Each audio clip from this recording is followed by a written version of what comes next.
Quelques éléments qu'il y a en plus sur le plateau. Alors, donc on a parlé des forteresses et des châteaux, on a parlé des tonneaux. Alors, on a parlé des couronnes.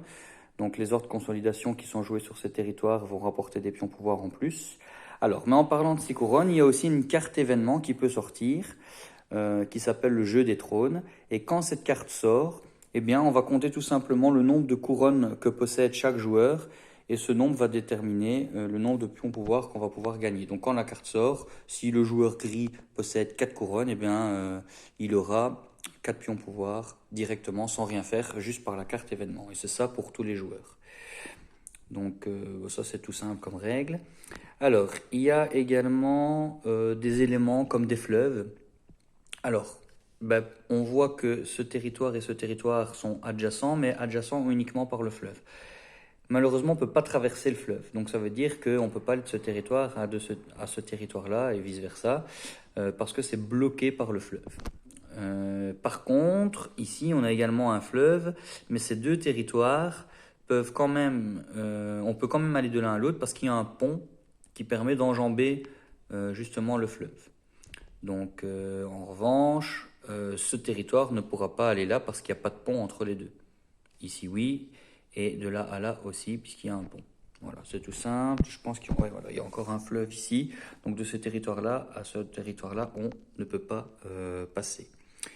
Donc tout simple comme élément, mais il faut le savoir. S'il y a un pont, on peut passer. Voilà, je pense que c'est tout. Alors, chaque joueur va démarrer sur un territoire qui sera considéré comme sa maison. Donc si je prends le joueur gris, la famille Stark commence sur le territoire ici, Winterfell, et on le sait parce que le symbole de la maison est déjà imprimé sur le plateau. Alors ça veut dire quoi? Ça veut dire que quand le joueur... Où est-ce que j'ai mis mes pions? Ah, ici. Ça veut dire que quand le joueur Stark va quitter son territoire, donc pour aller ailleurs, si par exemple il veut venir ici, et qu'il libère totalement son territoire, il ne sera pas obligé de venir placer un pion pouvoir ici à l'intérieur, parce qu'en fait il le possède déjà automatiquement. Donc sans poser de pion pouvoir, ce territoire continue de lui appartenir tant que personne ne va dessus, évidemment. Donc ça veut dire que le château qui est là sera toujours comptabilisé. Le territoire est toujours à son actif, donc autant pour le château que pour la couronne et que pour le tonneau.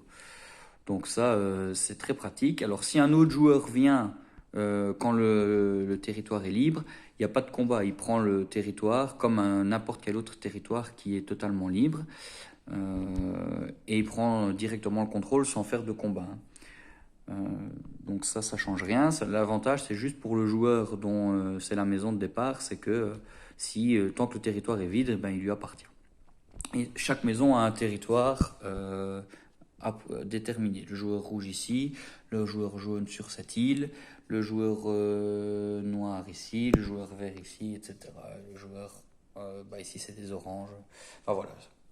Chaque joueur a une maison, une maison sur le plateau. Au tout début du jeu, il y a également aussi les pions garnison. Donc, c'est-à-dire qu'au début du jeu, quand on commence, par exemple les Stark, ils ont ici un fantassin, un chevalier donc dans leur maison. Et on vient aussi également mettre un jeton garnison qui est une force de 2. Donc en fait, on peut voir ça comme un pion ordre de défense plus 2.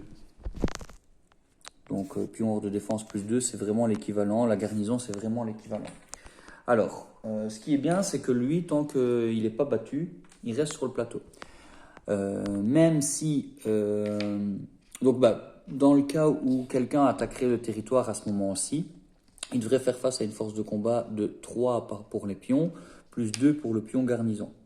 Donc c'est vraiment un ordre de défense. Alors, et si jamais le territoire est complètement libéré des unités, alors à ce moment-là, le pion, ça devient simplement la force minimum avec laquelle il faut arriver pour pouvoir prendre possession du territoire.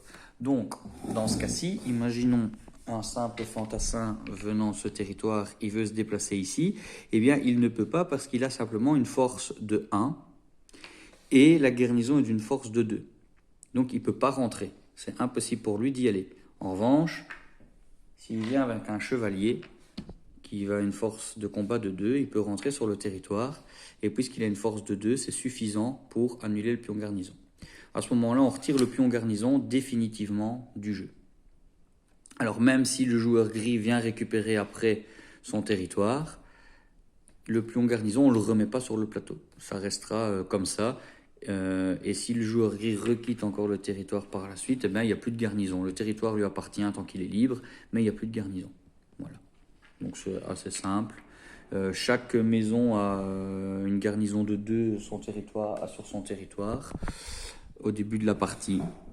Alors il y a aussi des territoires neutres qui possèdent ce genre de pions. Que j'en ai normalement, oui, ici. Voilà, par exemple, ici, on a une zone, les airiers. Ça, c'est rien, c'est en fonction du nombre de joueurs de la partie, mais on peut mettre à 3 ou 4 ou 6, peu importe. Alors, qui dit que pour rentrer sur ce territoire, il faut arriver avec une force de 6. Alors, donc, ça veut dire que soit il faut 3 chevaliers ou 6 fantassins, enfin voilà, peu importe, il faut une force de 6, en sachant qu'on a des bonus avec le marche plus 1, ou on pourrait éventuellement avoir du soutien, dans ce cas-ci par bateau, ou un engin de siège, puisqu'il y a un château. Si je veux rentrer avec un engin de siège, il a une force de 4, donc un engin de siège et un chevalier par exemple.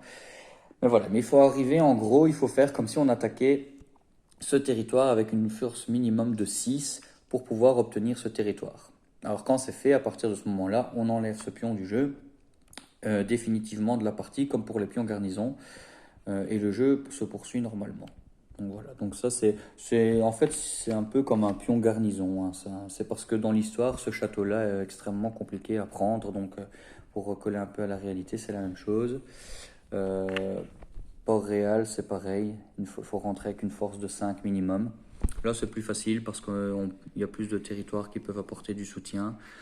Mais bon, enfin voilà, c'est simplement la force minimum avec laquelle il faut arriver pour pouvoir prendre possession de ce territoire. Ce sont ce qu'on appelle des pions de force neutre, qui sont là pour pimenter un peu le jeu, quoi.